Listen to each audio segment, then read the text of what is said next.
Hey friends, this is Marilyn from Tarot Clarity, and as you know, I just showed my Rosenwald Redux by Robby Fowler the other day. He's from Tarot King of Mississippi, and if you haven't seen it, go watch that video, and I'll put the link down below. As a matter of fact, but it's a Jumpstarter or Kickstarter project that's live. So I think you should, and it's a great deck. It's not an artisanal deck like maybe what we would expect, with like craft papers like from Marco Benedetti or from or Sullivan Hismans from Tarot Sheet Revival, or the special deck by Artisan Tarot, Kondor of Artisan Tarot. Now, most of their decks that they publish are nice quality. I really like the linen finish quality, but it's not artisanal. But this one is. This one is, created. It's a special project they had. So the Rosenwald Redux is probably, I'm thinking, the quality of cardstock based on what Robby told me, plus based on the quality of this printer's copy is, and he just described that it would be like a linen finish. So it's the kind of cardstock that's meant to be used by card players. And if you're a shuffler like I am, you want something that is going to hold up. And so that's the case with this deck. I thought it would be fun to compare the cards of the three Rosenwald decks that I have. I have a Marco Benedetti. I have two Marco Benedetti. I have one that, from one of his first projects, is the Rosenwald. I think he might have done the Budapest too, but I don't know if I have that one. I might, but I'm not sure.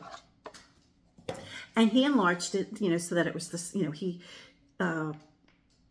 did it so that it was like the size of a more typical tarot deck. But I'm probably not going to show this one. I'll compare it to the other Rosenwald that he did, and I'll compare the special one by Kondor, and I'll also compare it with the Tarot Sheet Revival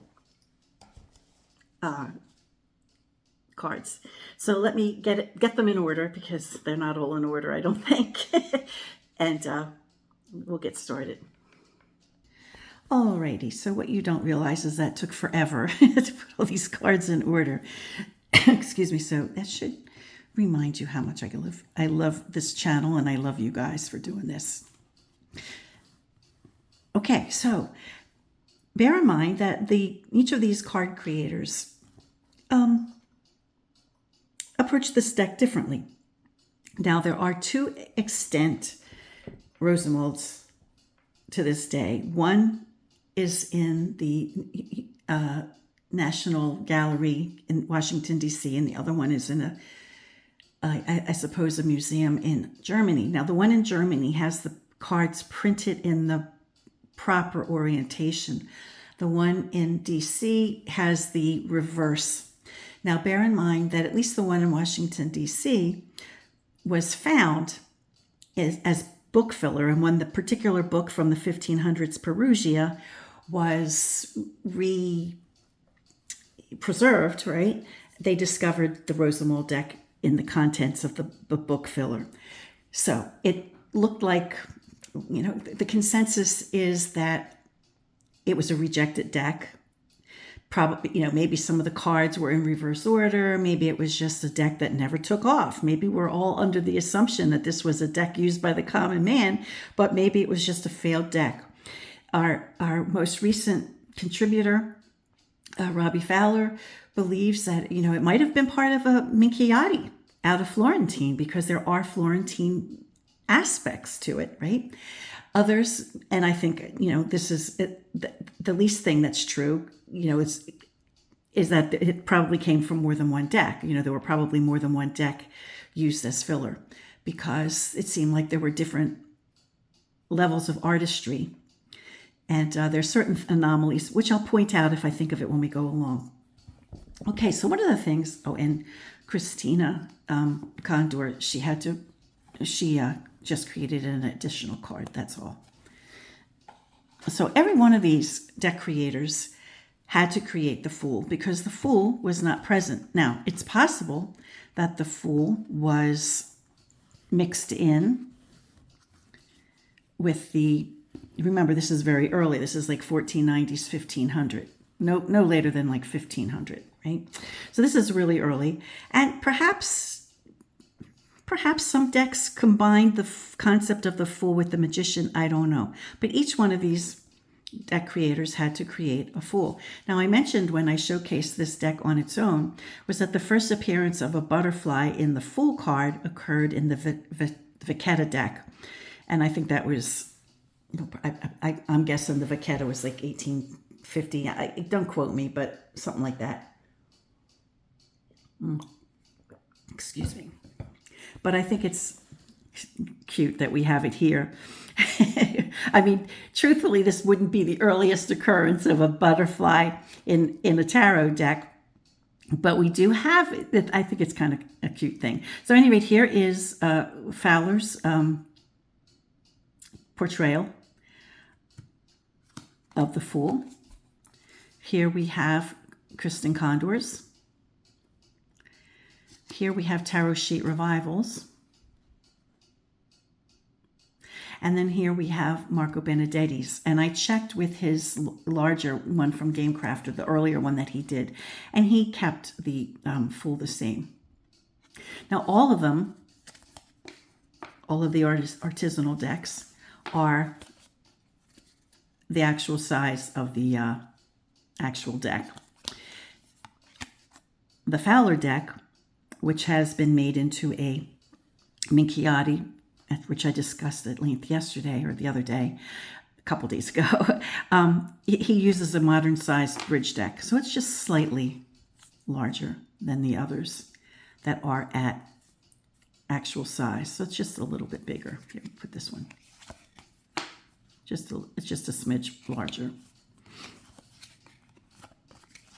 So here are... Now, with the Tarot Sheet Revival, at least the copy that I have, he may have done other copies. This is just the one that I have. It's obviously that we have the aged, perhaps this is either aged by the creator, the publisher, or it's really a facsimile photo or scan, rather. I don't know which it is. And then, of course, the aged would have to match, so he would have done it himself. But I don't know what it is.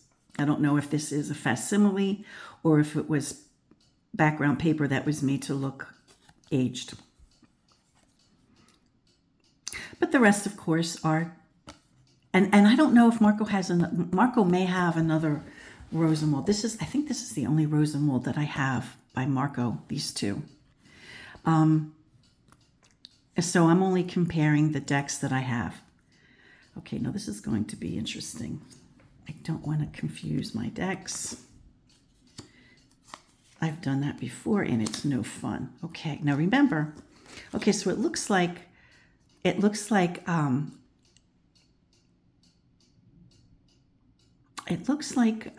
Kristen might have used the German copy because we have a flip here, and the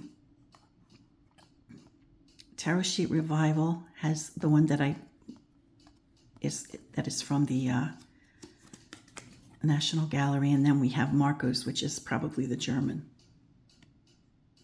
So as we move forward, I'm not going to keep mentioning the difference. It's just that one might be based, and it's possible, since the orientation that the National Gallery has was flipped, that maybe others just made the flip, even if they might have used the German.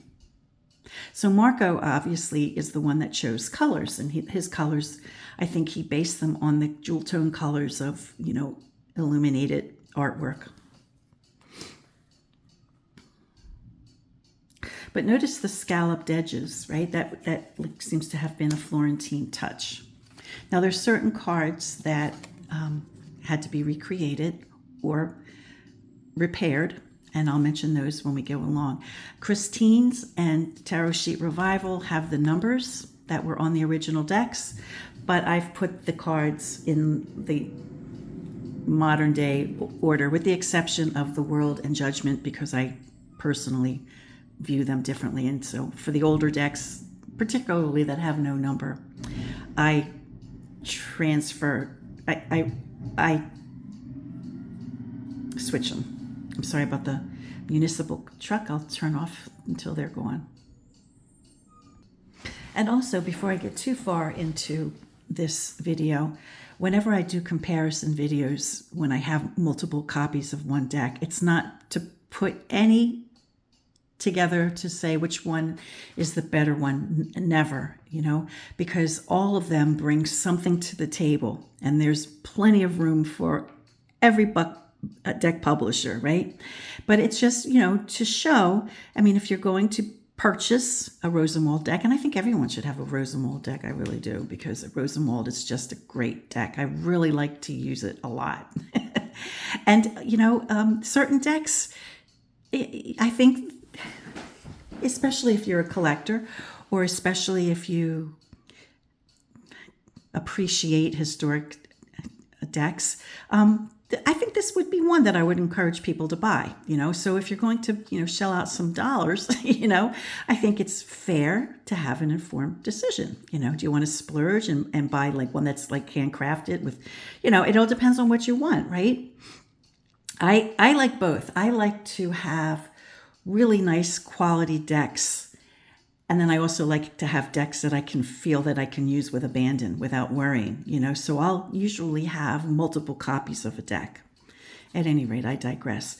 Now, I also didn't mention, I believe Robby Fowler told me that his deck will come with a tuck box. I just didn't have a tuck box because I do have a printer's copy. And because this is a printer's copy, it's, the blacks are not as black as they will be. The blacks will be, I'm sure they'll be much darker. And he did comment that the tan or the cream background would be a little bit different. And I think he described it as being a little bit warmer. So notice too, getting back on comparing them, it looks like everyone's face is just a little different. The glance of the eyes. Now these two looks like the shape of Okay, so these three look like the shape of the face is the same. Okay, they're all the same. This one's just going in another direction. But notice the treatment of the eyes. All the eyes are just slightly different. So it's possible that there was some kind of, smudge or something on the originals. And, it's possible that each one of them had to play a little bit with the eye portion of this. But we have the details, even if they're transverse, we do have the details.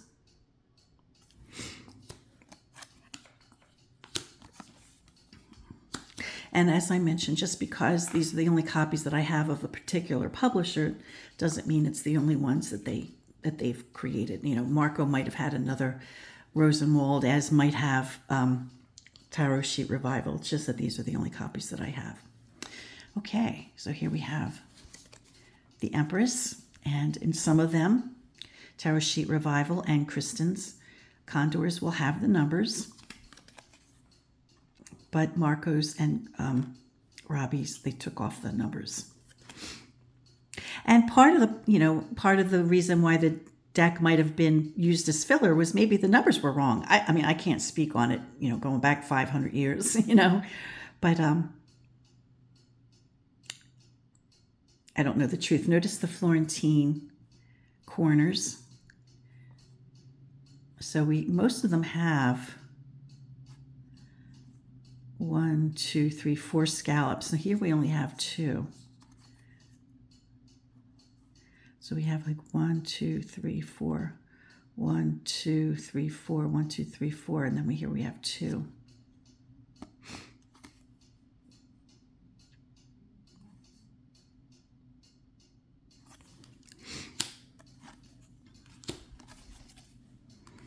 Okay, find time. The backs, I presume this will be much darker. Kristen's handmade. This one's everything about this deck of Kristen's is handmade, right? The wood block, she carved the wood block, she daubered it with ink, she pressed it by hand, everything. Okay, and these are just plain, and she waxed them too, or soaped or whatever. Here's the backs of these. Again, perhaps in keeping with what an older deck would look like, and each one of them is different. And then Marco's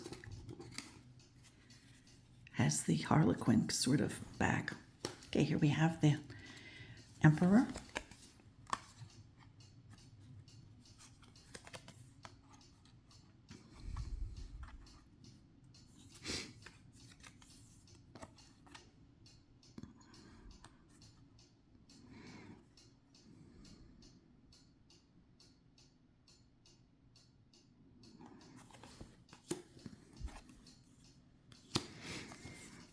And remember, Kristen hand carved hers onto the wood block. So she used, I'm sure she used in the original, she put it on the wood and then she carved it. So I'm sure that's how she did it. I believe that's how she explained it to me. Okay, so there must be part of the Pope that was maybe a little confusing, or maybe it looks like most of them look like this.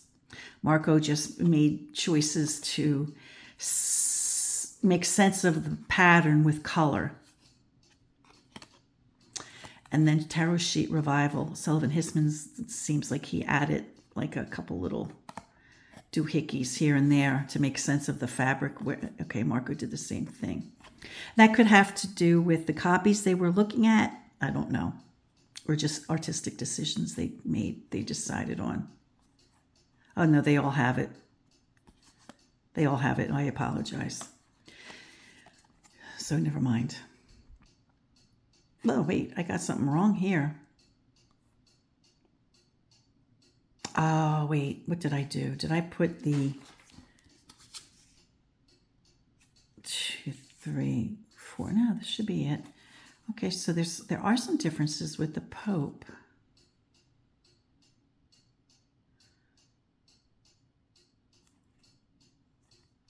Ah, yeah, there are. Okay, so there must have been something screwy about there must have been damage done to one of the arms, okay? So with Robby's, he has the Pope giving us the benediction or the forgiveness sign. Kristen put a key in that hand. Here we have keys in one hand and his staff in another. And Marco has the benediction and also the key. So there must have been something missing, something screwy about the original, and decisions had to be made with the Pope about what he was holding.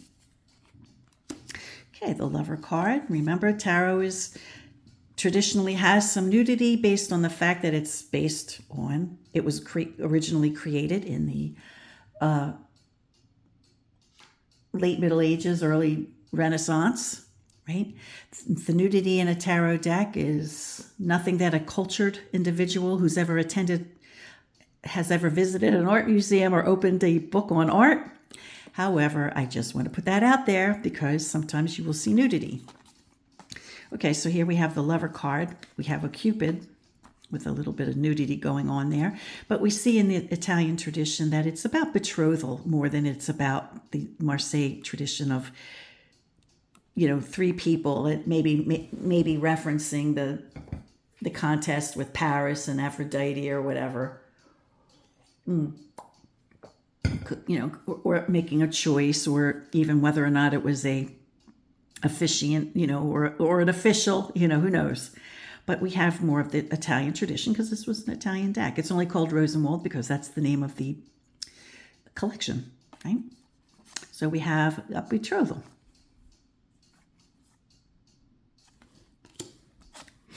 A promise of love, a promise, a bond. Here we have. Okay, what have I done here? I got them mixed up. We have the Charioteer. Here we go. I got that mixed up somehow. I apologize.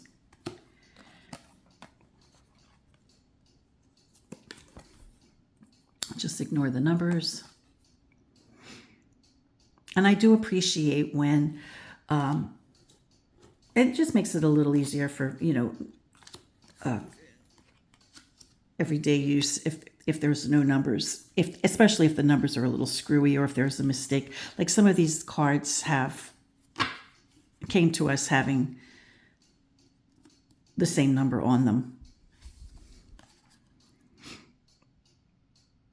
Okay, now here Fowler decided to put in the corners where they don't appear. Oh, that's interesting. Now, Sullivan Hismans did it with one of the corners, and Marco didn't. But they all have the scalloped halo, which would have been considered what do I have here? Oh, man, I'm not doing good today, am I? Oh, Lord have mercy. I got them in the wrong order, so I'll just have to bear that in mind. Okay, so we have Justice.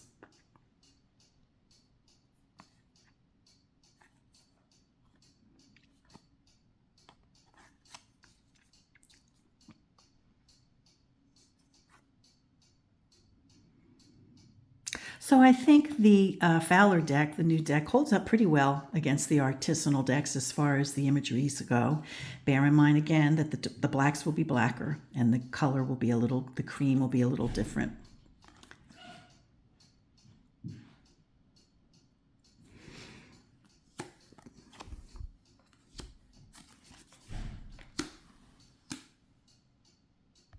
Okie doke. What you don't realize is that I had a pause and help my husband with the groceries. Here we go. So we see we had, like, originally there was like wonky numbering, for 9 we had 12. And it wouldn't have, 8 would not have been written that way.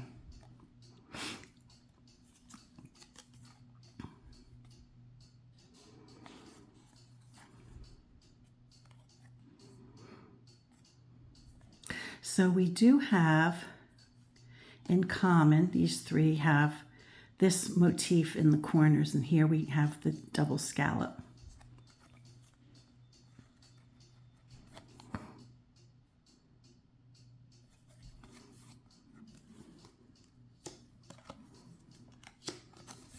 I do know that the Wheel of Fortune had to be recreated in part.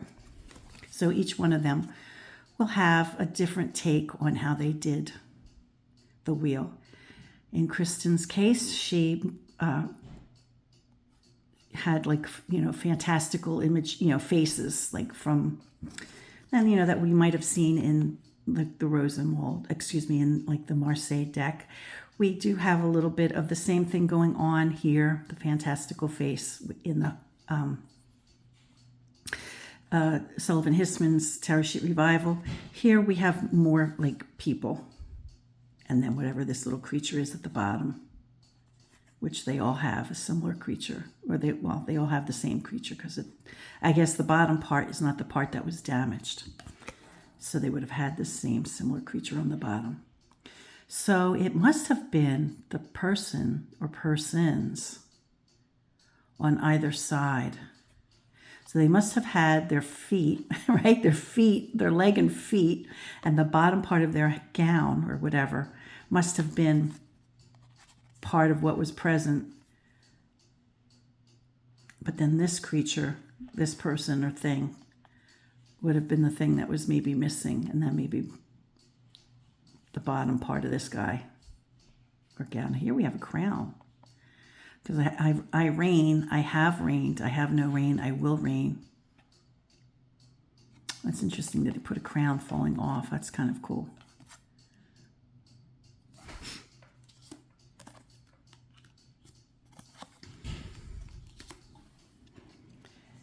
Fortitude in many older decks, not with a lion, but with a column. I apologize for the noise in the background. It's my husband.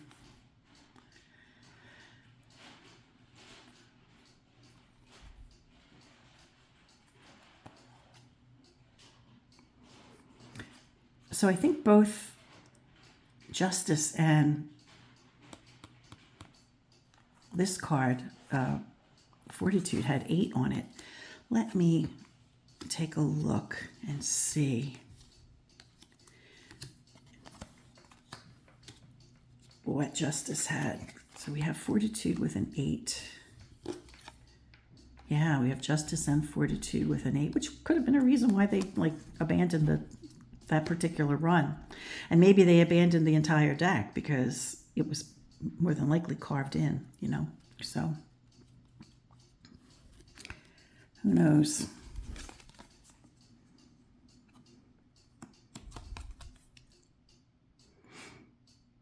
And remember, the blacks of this deck will be darker.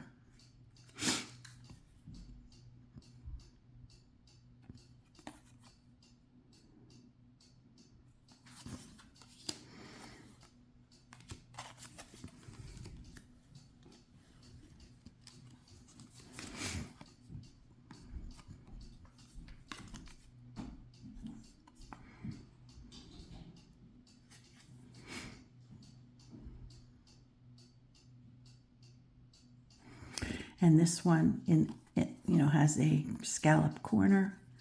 The others do not.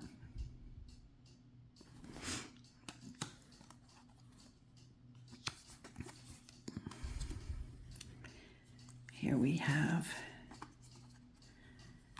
Temperance.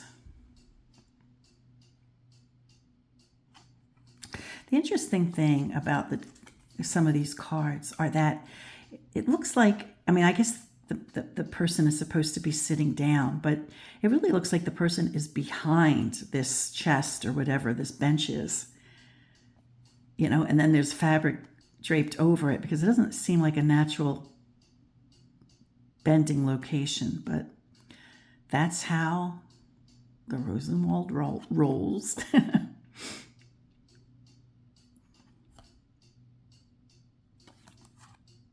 And here we just have the double scallop, and here we have the scallop with a floral motif, and the halo, the scalloped halo on the head again is to indicate that this would have been considered a virtue. Here's a guy who lacks virtue altogether. The Grand Poobah. Well, he reminds me of the Grand Poobah on the Flintstones whenever I see this image. The Devil card.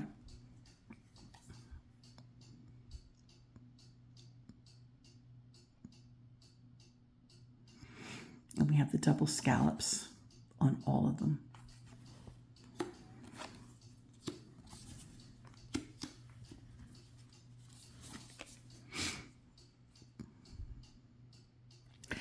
Very interesting with the Rosenwald, and I've pointed it out, as I'm sure others have. There's no lightning with the tower on this one. And I'm convinced that lightning was the feature that was, the important aspect of the tower card. The reason why towers were portrayed was because towers were getting struck by the lightning, but in other locations where they didn't have towers, trees were getting struck, right? But we still have a suggestion that there's demolition to the tower as a result of some kind of celestial event, right? We have something happening, which is causing the building to degenerate. I think it's very interesting. Now, we don't know if, and maybe some people feel like they do know, but I don't know if the fancy rich people created a deck. Someone in their hired somebody, an artist, to create a deck based on Plutarch's poetry, which would have been something that refined people of renown and money would have probably done. And boy, I've gone into discussions on that, and I can't even remember. I can't remember everything. Excuse me. But so we don't know if it was the rich people who had their art, commissioned their artists to create a game, and then it somehow caught on, or if it was the everyday man had a game, and then the rich people had to have their own copy. Now, part of me says that the everyday person came up with the game, or they were playing a game, but it does seem like the spark, the idea for a game that had like virtuous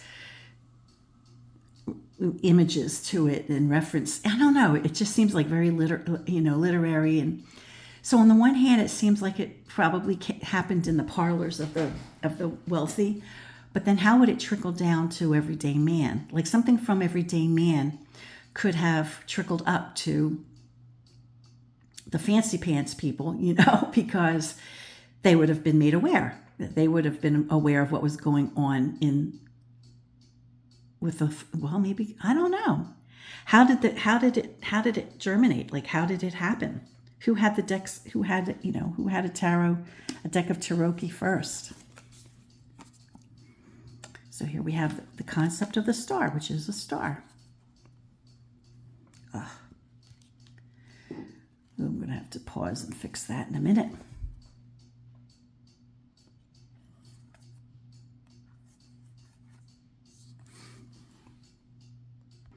Okay, doke. And here we have the moon, because the concept was the moon. So we have, perhaps, a reminder that there are multiple phases of the moon. It's curious what this stuff was. I mean, I think maybe, is it like bunting or just decoration? I don't know what it was.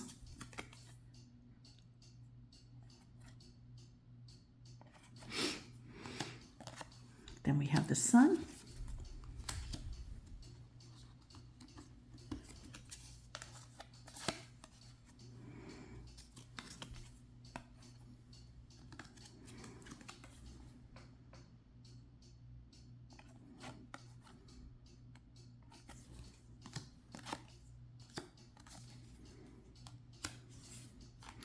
And then I'm going to show the world next, because I think that was probably the true orientation, because this is one of the celestial cards, right? We have something happening in the tower that from the divine, then we have the star, then we have the moon, then we have Earth, right? We have the world. We are definitely part of the solar system. So we're definitely part of it. And this is what you achieve on Earth, right? So we have a sense of, before you go beyond, before you're held accountable, before you, rise and go where you're supposed to go, right? This is what you can, this is a suggestion of what you can accomplish on Earth. And for that purpose, we have a reminder that this is, a very affluent town where, a nice town where what you achieve while you're down here.